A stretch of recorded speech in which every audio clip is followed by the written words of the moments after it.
Hi guys, and welcome to my channel. In this tutorial you're going to learn the easiest way of making this beautiful maxi gathered skirt with very easy steps, and it has an elasticated waistline. As you can see, there's an elastic in this waist. So without further ado, let's get into the pattern drafting. So the first thing you have to do to make this skirt is get your fabric. So I'm going to be using this beautiful Africa printed fabric, and the requirement of the fabric is going to be determined using my waist circumference multiplied by 6. So if your waist is, for example, 20 inches, you're going to multiply 20 by 6. If your waist is 30 inches, you multiply 30 by 6. So for me, this fabric is not equivalent to my waist multiplied by 6. So what I'm going to do is, to make this fabric equivalent to my waist multiplied by 6, I'm going to fold this fabric at the center and then cut it at the center, then make 2 big fabrics, then join them together, and that way it's going to be equivalent to my waist multiplied by 6. So I'm just going to fold it, as you can see me do. Then I'm going to cut it with my pair of scissors, and that way I'm going to make a short maxi gathered skirt. But before I cut, I'm going to trim off my waistband from the top. I'm just going to measure 2 inches that I'm going to fold for my waistband. So I'm going to cut these 2 inches off. Then after cutting it out, the remainder of the fabric is going to cut at the center, and that is what I'm going to use to make my beautiful maxi gathered skirt. So let's just measure the 2 inches for the waistband, as you can see me do. Then we'll see what's next.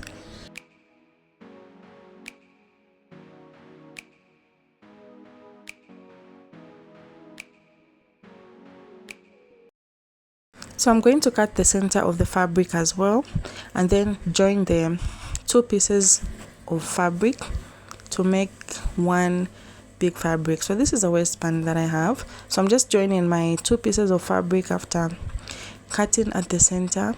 Then I'm going to make one big fabric that is going to be equivalent to my waist circumference multiplied by 6. So the next thing we're going to do is make gathers. So you can make gathers using different ways. You can use your gathering foot. If you have a gathering foot, just put the gathering foot on your sewing machine, or you can just use a regular foot by increasing your tension, adjusting your tension of your sewing machine. So I have 2 sewing machines, and I'll show you how to adjust the tension. So for this one, this is where you adjust the tension. Then you also increase the stitch length to the longest stitch, then run a straight stitch. Then if you're using this other sewing machine, this is where you adjust the tension. So this is my other sewing machine. You adjust the tension there, then you increase your stitch length to the longest stitch length.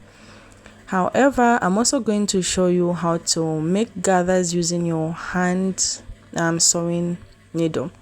In case you don't want to use the sewing machine, is an easy way to make gathers using your hand sewing needle. So if you're using the sewing machine, all you have to do is adjust your tension and longest stitch, then run a straight stitch like you've seen me do. Then after you run a straight stitch, you start pulling the gathering threads. But I'll also show you how to use a hand sewing needle. So you have to do is just thread your needle, then you start running running stitch. Make sure the stitches are even. This is a faster and easy method for beginners. So this is how you easily run the running stitch by hand. So it can take a while, but you have to be patient. Then after you're done, you're going to start pulling the threads on both sides and reducing the waist measurement to your hip measurement.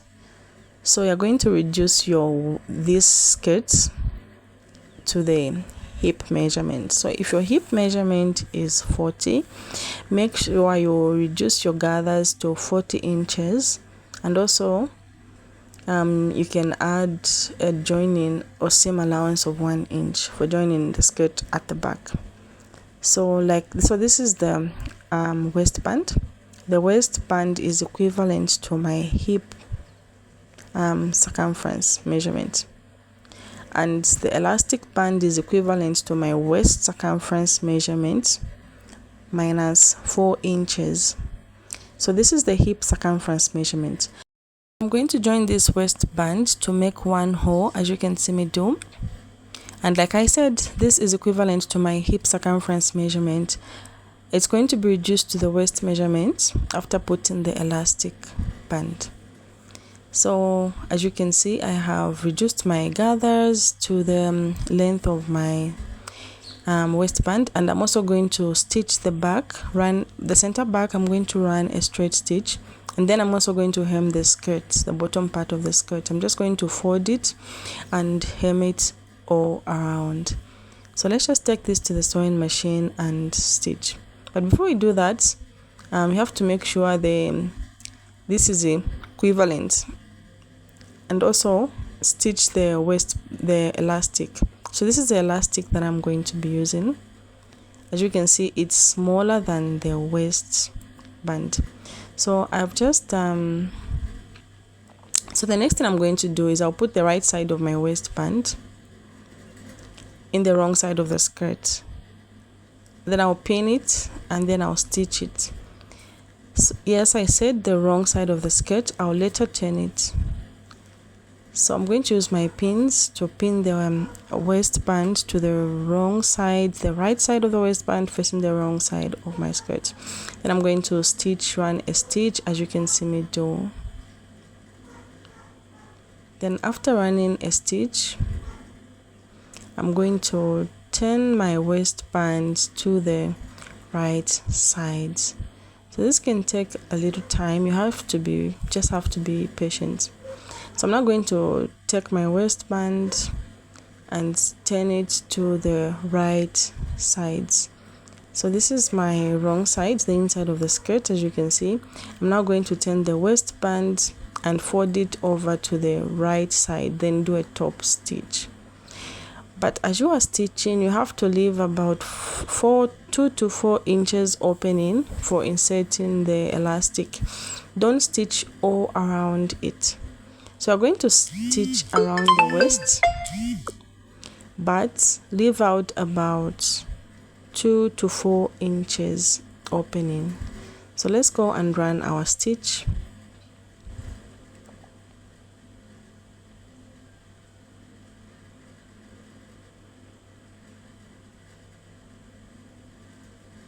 So the next thing I'm going to do is hem the skirt. So I'm just going to fold my bottom part of the skirt. You can press it with the pressing iron and then hem it. So this is how you easily hem your skirt. Then the next thing we're going to do is insert the elastic. So like I said, you have to leave about 2 to 4 inches opening that we're manually going to close later on. And remember, the elastic is 4 inches less than your original waist side. So I'm going to get my safety pin, and the safety pin is going to help me insert the elastic into my waist. So this is a safety pin, as you can see. This is a safety pin. I'm just going to insert it into my elastic. Then I'm going to start pushing it into my waist, as you can see.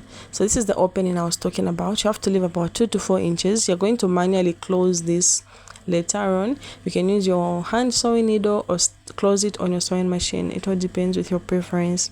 So I'm just going to start pushing the elastic in the waist, as you can see me do. So make sure the whole of it doesn't go in. The tail should not go in the tip of the other end of the elastic. So you just have to keep pushing.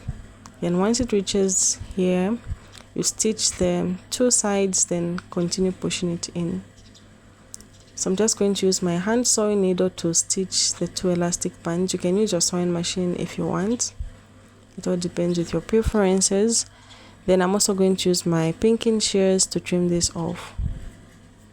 So this is what we have.